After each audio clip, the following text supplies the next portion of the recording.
Linagay nila sa libro ng textbook ng mga bata na ganito na ang mga Marcos, ganitong ninakaw, ganito ang ginawa. Ngayon lumalabas sa korte, hindi totoo lahat ng sinabi ninyo. I can call anyone a thief, but I have to prove it. Kung hindi, salita lang yan. Welcome to Kwedali TV. If you're new to this channel, please subscribe and hit the notification bell. Thank you. Hello, what's up mga tol? Labora na naman po ang nakaraang video natin tungkol sa isyong ito. Hindi po tayo titigil na ilabas ang katotohanan para malaman ito ng ating mga kababayan. Tara at pag-usapan po natin ang mga dahilan kung bakit dapat nabaguhin ang kasaysayan ni Ninoy Aquino sa ating bansa.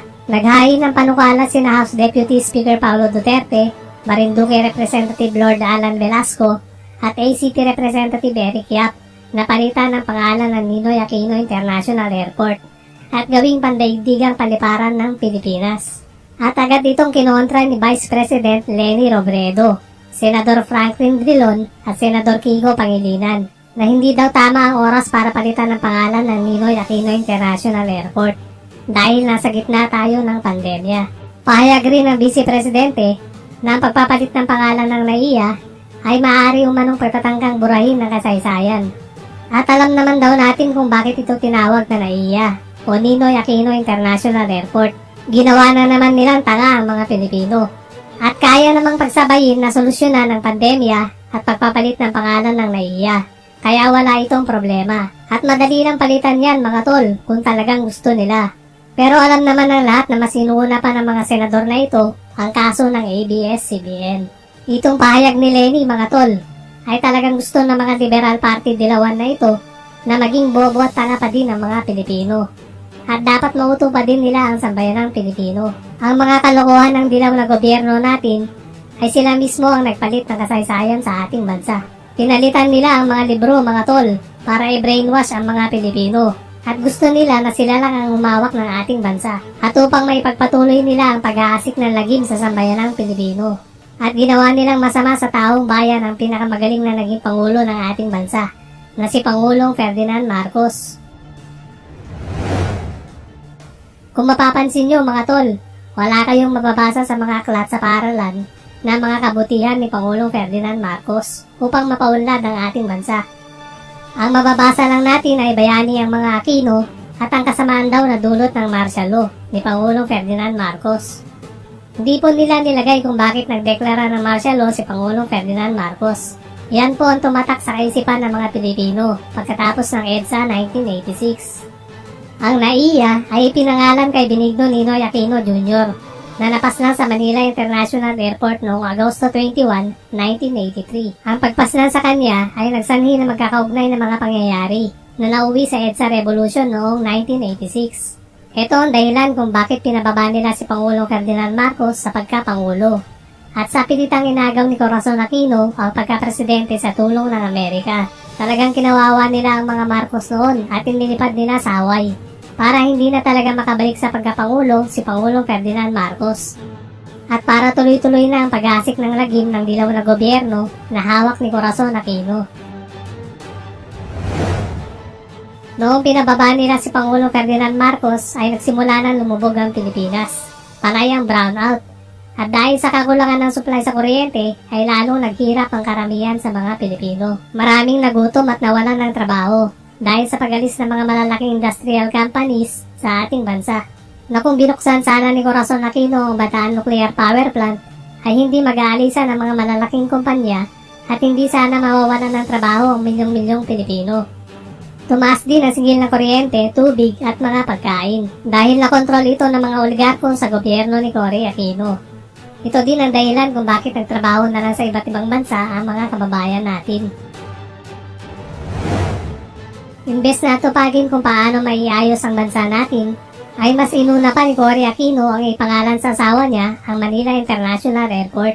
At labag sa batas ang ginawa ni Cory sa paglalagay ng pangalan ni Ninoy sa Manila International Airport. Dahil nasa batas na 10 years dapat ang agwat ng isang namatay na tao bago ito ipangalan sa kanya. Ngunit 4 years pa lang ang nakalipas na mamatay si Ninoy ay naging NAIA na ang Manila International Airport. At hindi yan pag-aari ng mga Aquino mga tol, kundi pag-aari ito ng sambayanang Pilipino. At hindi bayani si Ninoy kundi isa siya sa nagtraidor sa ating bansa.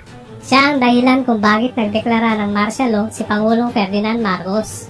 Dahil sa pag-organisa nito sa mga rebeldeng grupo sa ating bansa at pagkikipagsabuatan nito sa Malaysian government upang hindi matuloy ang mga plano ni Pangulong Ferdinand Marcos na bawiin ang Sabah na pagmamayari ng Pilipinas.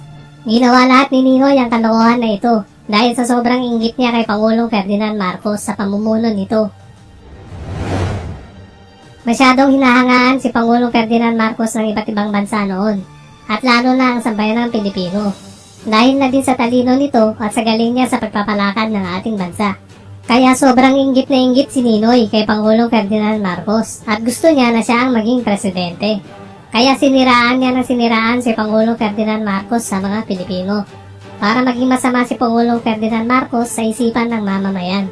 At bukod dyan mga tol, ay madami pa siyang ginawang kalokohan sa ating bansa. At dahil nabuking ang mga kalokohan niya, ay natulan ito ng kamatayan.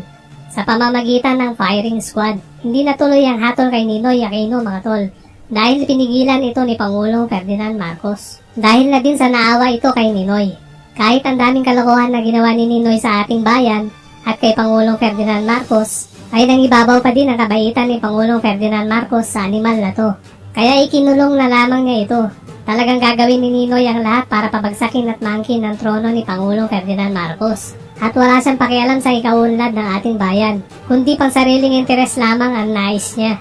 At nagpatuloy nga ang kalokohan ni Ninoy sa pamamagitan ng kanyang magiting na asawa na si Corazon Aquino para angkinin ang trono ni Pangulong Ferdinand Marcos na wala man lang experience sa public service mga tol, na hindi nga naranasan nito na maging kapitan at magtanod muna sa isang barangay bago naging presidente. Paano ipagkakatiwala ang isang bansa sa isang taong walang alam sa pagpapatakbo at pagpapaunlad ng ating bansa?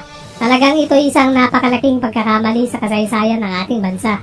Kaya lalong naghirap ang bansa natin dahil ang pumalit na pangulo ng ating bansa ay kaya pang higitan ang serbisyo ng isang magiting na barangay tanod. Mas iboboto ko pa ang isang barangay tanod na tatakbong presidente sa ating bansa mga tol kaysa kay Cory Aquino.